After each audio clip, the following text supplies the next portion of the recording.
You're right there guys, this is Dale of Lone Wombat Airsoft, and today we're taking a look at the WE XDM gas blowback pistol. Now usually what I like to do is put YouTube annotations on either side of me so you can skip ahead to the part of the video that you want to, but since YouTube is actually starting to phase these things out, I've actually put timestamps in the description down below, so if there's a section of the video that you're more interested in, have a look in the description. There'll be a time code that allows you to skip to that part of the video. Now usually I like to do a review on a gun after about 6 to 8 months of owning it, but I've actually owned the XDM for coming on 2 years now. Now the reasons for why I've been putting off the review are probably going to become apparent during the review itself, but needless to say I've had plenty of time to get to know the gun, plenty of experience to base my opinion on, and so with that out of the way we'll dive straight on into the review. The WE XDM is based upon the Springfield Armory XDM, a semi-automatic polymer-framed handgun with an internal striker as opposed to an external hammer. The name stands for Extreme Duty with Match Grade Barrel and was released in 2007 and is still a very modern pistol. The gun was available in a number of different barrel lengths and calibers, most notably 9mm, 45 ACP and 40 Smith & Wesson. The markings on the side of this indicate that this would be chambered for the 40 Smith & Wesson, and the version here by WE depicts the 4.5 inch barrel. The gun hasn't actually seen that much in the way of military use, but has been adopted by a lot of police departments and other law enforcement agencies in the US.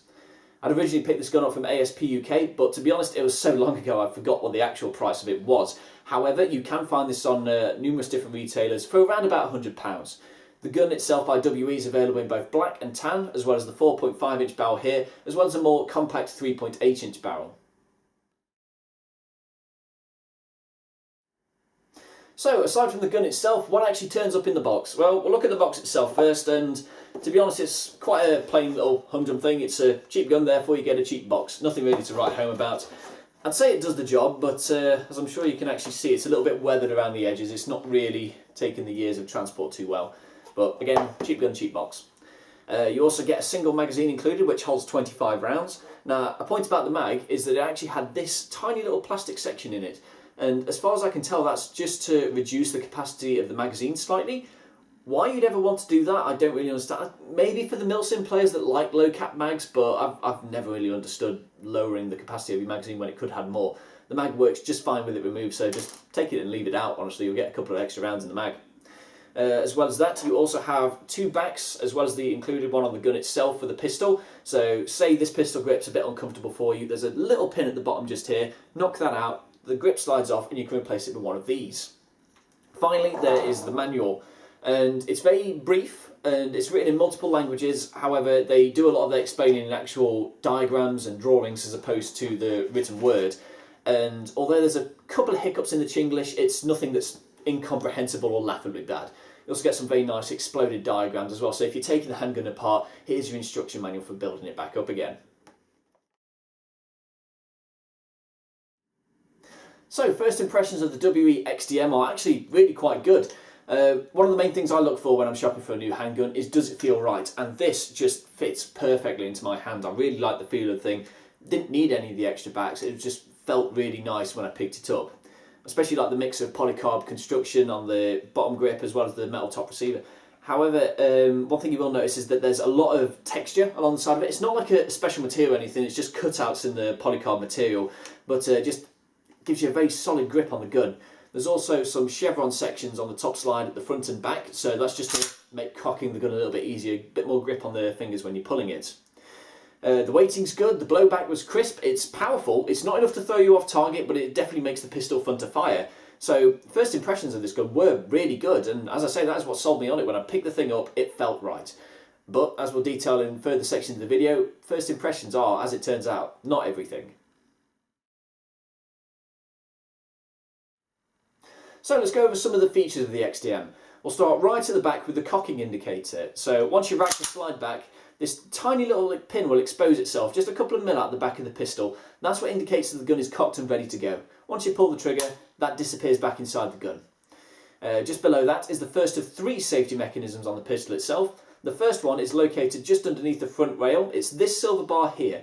Now, by pushing it towards the trigger, that's actually locked the gun entirely. That will not fire under any circumstances.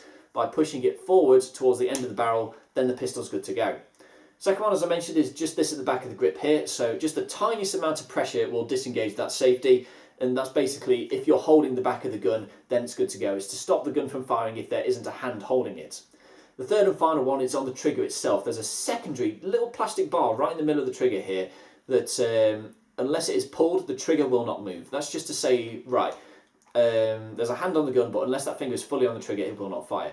I was a bit sceptical of all these when I first saw them. I was thinking, will this get in the way of the games? Will they stop me from firing at a critical moment? And turns out, no. You don't even notice them once you're actually playing. They work surprisingly well. So no complaints with those.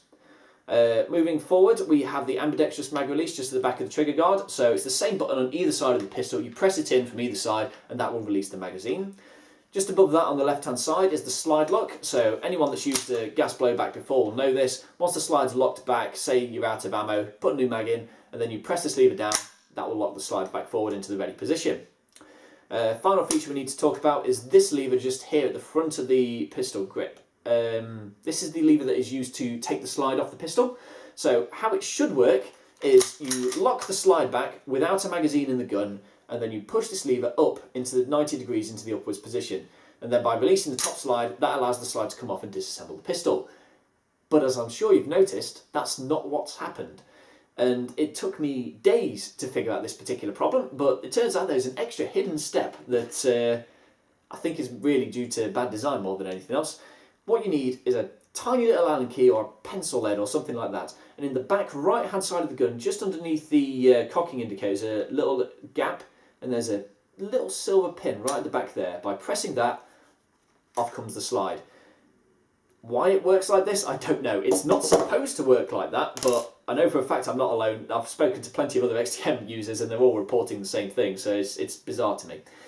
But anyway, located in the middle of the slide itself, once it's disassembled, is the hop. So you adjust it by twisting this little dial here. It's very stiff, it holds its position quite well.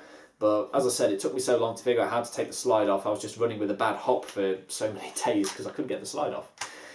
So yeah, not as designed, but that's how it works. And unfortunately, that is the first of many problems I've had with the XDM. So let's go into some of those now. We'll start with some of the little ones first of all. First off, the build quality is poor. It's just, I was really hoping for something a little bit better. It certainly looks the part, but I strongly suspect there's a lot of parts in here that have got very loose tolerances to make them cheaper to manufacture, and that's affecting the performance of the pistol quite slightly. The gas efficiency in the magazine is pathetic. Like, it'll only run a mag and a half if you're lucky, and for 4 months of the year in the UK, this gun just will not work at all. It's too cold for it. It just despises the cold entirely. Now, I wanted to run a test at TACAU Spartan about 1.5 years ago, just to see how different gases would behave with this pistol. Would a specialised winter gas work any better than a normal gas? So I used WE green gas, some 01 Pro, and the specialised winter gas, and the pistol hated all three of them. It just shot all that gas right out in the front of it, did not like it, so it just refuses to work in the winter. So for a good third of the year, this gun will not work. It just won't. And that's one of the small problems. One of the bigger ones that I've had is that sometimes the slide locks itself in this position just here. Now that's not entirely closed. There's about ½ an inch just off the top of the barrel there. And after firing the gun, it will sometimes lock in this position here. It's easily fixed, just the tiniest amount of pressure on the back of the slide will lock it back in. But in the heat of the moment, that can cost you a life, like just because the gun doesn't fire when you're wanting it to. Also, I've had a problem where the gun forgets that it's supposed to be a gas blowback. Basically what happens is you pull the trigger, the shot comes out, but the slide doesn't move. It just stays in this position. So you have to manually re-rack the slide to get the next round in there. And when you're not expecting it, it just completely takes you by surprise. Again, can cost you a life in a game. Why it happens, I don't know. And I know what you're thinking. I have been properly maintaining and lubricating this gun. It shouldn't happen, but it does. Again, I suspect it's to do with loose part tolerancing. As I'm sure you can see on the shell ejection cover just here, there's quite a bit of marking from the abrasion of the top slide. And I think that's what's causing it. I think this bit's just a little bit oversized and it's catching on that. But those are my thoughts anyway. So, yeah. Features, lots of them. Problems, also, lots of them. Reliability really isn't a word for this gun. It doesn't quite know the meaning of it, unfortunately. And this is the main reason why this review has taken so long to make. It's not because I couldn't make it, it's because the gun didn't work most of the time. It's very hard to take a gun shooting when the gun doesn't shoot. And I think once you've reached that stage, it's fundamentally failed as a gun. So last time I was at Matlock Combat Games, I tried to do a shooting test with the WE XDM. Now, as I'm sure most of the keen-eyed among you have spotted, the target is entirely blank. Now, the main reason for this is that the gun failed yet again. I have tried on no less than 4 separate occasions to get a shooting test done with this gun, and it has failed on every single one.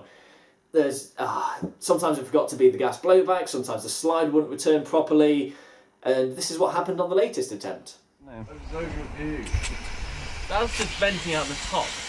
Yeah! And the corner. Well, fuck it. It's venting out of every orifice it has.